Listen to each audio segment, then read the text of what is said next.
ঝাড় দেওয়া থাকে না, সে ঘর পরিষ্কার করা থাকে না, মেয়ের কাঁথা কাচা থাকে না, মেয়েকে পরিষ্কার করা থাকে না, মেয়েকে পটি পড়ানো থাকে না, ওকে পরিষ্কার পরিচ্ছন্ন রাখা, ওকে ওষুধ খাওয়ানো, টাইম মতো খাওয়ানো, জল খাওয়ানো, এ টু জেড কত কাজ থাকে। কিন্তু এগুলো না মানে বলার বলার তো দূরের কথা, বোঝার ক্ষমতা সবার নেই। আমি জানি এরকম কথা অনেককেই শুনতে হয়।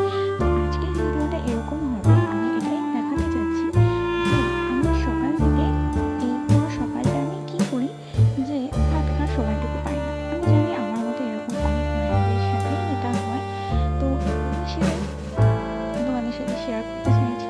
তো চলো পুরো ভিডিওটা দেখতে থাকো, যে সারাদিনে আমি কি করি, যে কিভাবে সময় কেটে যায়, একটা করে এটা, এটা করে ওটা করতে হয়, ওটা করে ওটা করতে হয়, যার হাতে সময়ই থাকে না। যখনই নাকি একটু ঘুম ঘুম পাড়ে মনে হয় এই কাজটা করি, ওই কাজটা করি। তো দেখতেই পাচ্ছ ছাদে জামা কাপড় ধুয়ে এসেছি, আর মেয়ে যে কাঁথা বলা ছিল সেগুলো কেচে দিয়ে তারপরে মেলবো। মেশিনে কেচে দিয়েছি, আস্তে আস্তে মেলছি। আর যে দেখো আমি এদিকে বাসি মেজেটাই ছেড়ে দিয়েছি। আমি বাসি ঘরটা ঝাড় দিয়ে তারপর বাসি মেজেটা ছাড়ি, তাছাড়া না আমার ঠিক কেমন লাগে। তো ওই জন্য চলো পুরো ভিডিওটা দেখতে থাকো আর সঙ্গে থাকো।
মেঝেটাও মুছে পরিষ্কার করে নিয়েছি।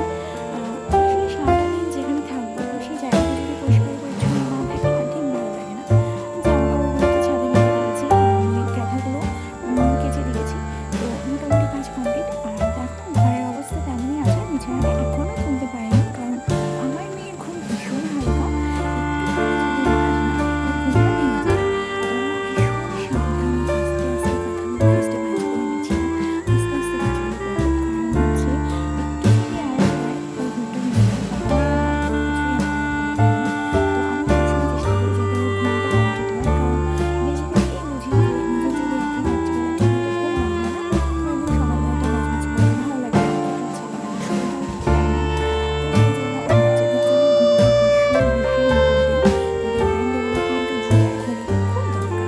তো সেই জন্য ওকে ঘুম পাড়াতে গিয়ে মাঝে মাঝে আমার নিজেরই ঘুম হয় না, তাও আমি চেষ্টা করি যাতে ওর ঘুমটা ঠিকঠাক হয়। তো আমি খুব সাবধানে আস্তে আস্তে কাজগুলো করছি যাতে ওর ঘুমটা না ভাঙে। তো আমি আবার এদিকে টাইমটাও দেখছিলাম, কারণ 1:30 বেজে গেছে অলরেডি। ও কখন ঘুম থেকে উঠবে, ওকে খাওয়াতে হবে, জল গরম করবো। তো সেগুলো ও ঘুম থেকে ওঠার আগেই আমি ফ্লাক্সে 1 গ্লাস জল গরম করে রেডি করে রাখি, আর ও ঘুম থেকে ওঠার আগে আমি ওর খাবারটাও রেডি করে রাখি। তো সেটাই ভাবছিলাম। তো চলো পুরো ভিডিওটা দেখতে থাকো আর সঙ্গে থাকো।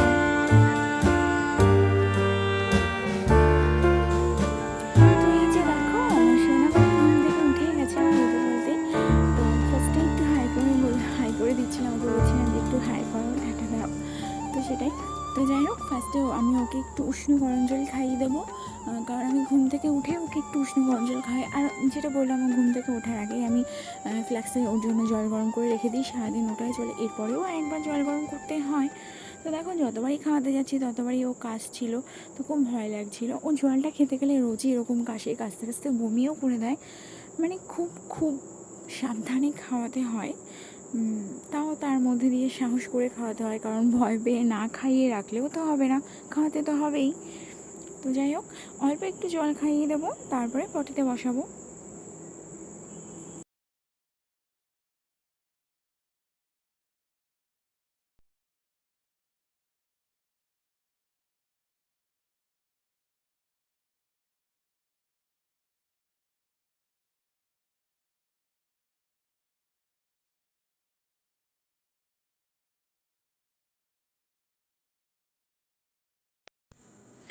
ভিডিওটা যখন এডিট করছিলাম মনে মনে এটাই ভাবছিলাম যে মানুষ চেষ্টা করলে কি না পারে, তাই না? এই যে দেখো আজকে আমার মেয়ে পটিতে বসে আছে চুপচাপ, এটা করতে আমাকে অনেক অনেক পরিশ্রম করতে হয়েছে, কারণ আমার মেয়ে কিছুতেই পটিতে বসতে চাইতো না। তো অনেক কষ্ট করে ওকে পটিতে বসানো অভ্যাস করিয়েছি আমি। তো যাই হোক, তারপরে দেখো ওকে খাওয়ানোর জন্য দুধটা রেডি করে নিয়েছি। আজকে আমি ওকে দুধটা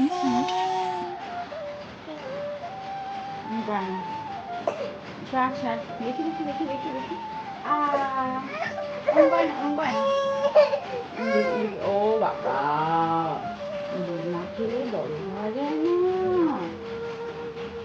ছোট থাকতে হয় কিন্তু এরপর এরকম সবাই দেখে নিচ্ছি কিন্তু আস্তে আ আ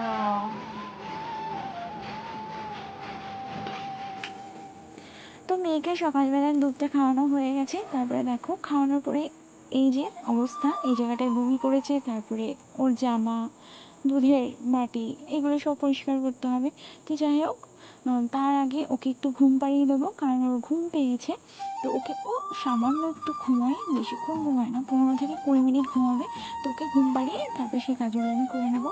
তো দেখো ওকে ঘুম পাড়িয়ে নিয়েছি, আর তারপরে আমি একটু আস্তে করে বিছানাটা ঠিক করে নিচ্ছি, খুব সাবধানে করছি আস্তে আস্তে। তো আমি বরাবর এটাই করি, ওকে ঘুম পাড়ালে আমি দরজা বন্ধ করে রাখি, মানে দরজাটা অংশে দিয়ে রাখি যাতে বাইরের কোনো আওয়াজ না ঢোকে, কারণ বাইরে যদি একটু আওয়াজও পায় তাহলে ব্যাস গেল ঘুমের 12টা, কিছুতেই ঘুমোবে না। এমনকি এমনও অনেক হয়েছে আমার হাত থেকে হয়তো একটু শিশি পড়ে গেছে, বা হয়তো আমি জল খাচ্ছি একটু আওয়াজ হলো, ব্যাস হয়ে গেল ঘুম শেষ। বা নিচ থেকে হয়তো কেউ একটু কথা বলেছে, ঘুমের 12টা বেজে যায়। তো যাই হোক, বরাবরই আমার মেয়ে খাওয়ানো নিয়ে ভীষণ জ্বালিয়েছে ছোটোবেলা থেকে, ভীষণ ভীষণ। এখন একটু কম, কিন্তু খাওয়ানো নিয়ে ও ভীষণ আমাকে জ্বালায়, যখনই খাওয়াতাম তখনই বমি করে দিত। তো দেখো বাইরে ভীষণ রোদ উঠেছে ভালো চারিদিকটা, আর একটু আগে যেটা দেখলাম ছাদের অবস্থা খুব খারাপ ছিল, চারিদিকে পাতা পড়েছিল। তো ছাদটা আমি ঝাড় দিয়ে নিয়েছি, মেয়ে ঘুমাচ্ছিল সেই জন্য। তো তারপরে দেখো মেয়ে ঘুম থেকে উঠে পড়েছে, এবার আমি মেয়েকে তেল মালিশ করে দেবো। তো আমি যে তেলটা মাখাই সেটা হচ্ছে জনসন্স বেবি অয়েল। আগে বাটারলিটা মাখাতাম, এখন যেহেতু গরম আর বাটারলিটা না অনেক ছিপছিপে আঠা, সেই জন্য আমি জনসন্সটাই এখন মাখাচ্ছি। তেল মালিশ করার পরে মেয়েকে স্নান করিয়ে দেবো, আর মেয়েকে আমি স্নান করাই একদম 12টার সময়, রাইট 12টা না, সব সময় 12টা হয় না, কোনো দিন 12:30টাও হয়ে যায়, 1:45টাও হয়ে যায়। নাচি নাচি নাচি নাচি নাচি সোনা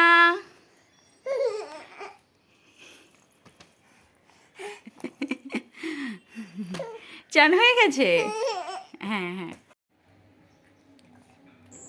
এই যে দেখো আমার মেয়ে একদম রেডি, ওকে একদম রেডি করে দিয়েছি, এরপরে ওকে একটু নিচে দিয়ে আসবো।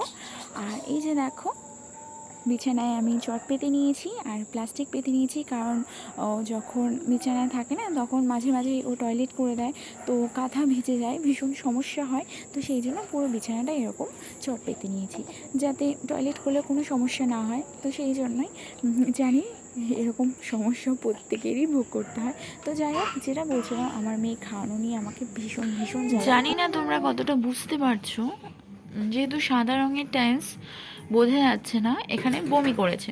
এই যে দেখো একটু জল খাওয়াতে গিয়েছিলাম, তো জল খাওয়াতে গিয়েই গলায় আটকে এই যে বমিটা করে দিয়েছে, অনেকটাই বমি করেছে, যা খাইয়েছি সব বমি করে দিয়েছে। এবার বিষয়টা হলো, এই যে বমি করে সেটাও মায়েদেরই দোষ। বমিটাও করে ইচ্ছে করে, মানে এই যে বমিটা করেছে এটা মনে হচ্ছে ইচ্ছে করে আমরা করাই, যাতে এই যে সুন্দর করে বমিটা আবার পরিষ্কার করব, সেই যে কাপড়টা দিয়ে বমিটা তুলবো সেই কাপড়টা আবার ধোবো, ওকে আবার খাওয়াতে হবে, বমি করলে ওর যে কষ্ট, মানে এগুলো সব ইচ্ছে করেই করি, কারণ মজা লাগে না, মজা হয়। আসলে কথাগুলো এই কারণেই বলা, কারণ কারণ শুনতে হয় যে বমি করলে তার জন্য দায়ী, কিছু বলার নেই। এখন বাজে 12:30, আমি এখন একটু ভাত খেলাম, তাও পুরোটা খেতে পারিনি।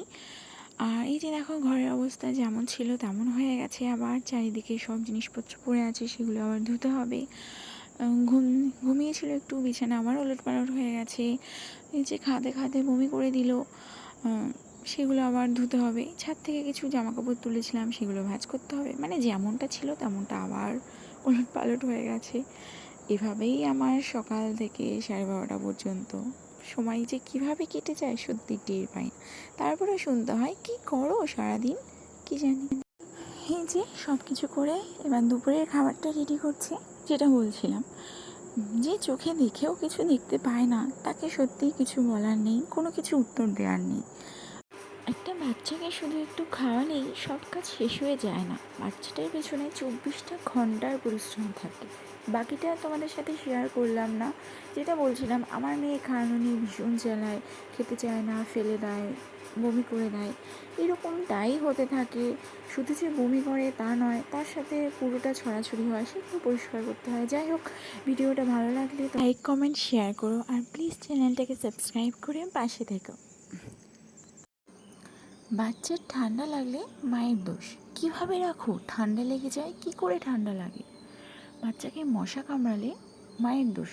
দেখে রাখতে পারো না মশারির মধ্যে কি করে মশা ঢুকে যায়। বাচ্চা খেলতে খেলতে পড়ে গেলে মায়ের দোষ। বাচ্চা না খেলে মায়ের দোষ। বাচ্চা যদি বমি করে দেয় সেটাও মায়েরই দোষ। যত দোষ নন্দ ঘোষ।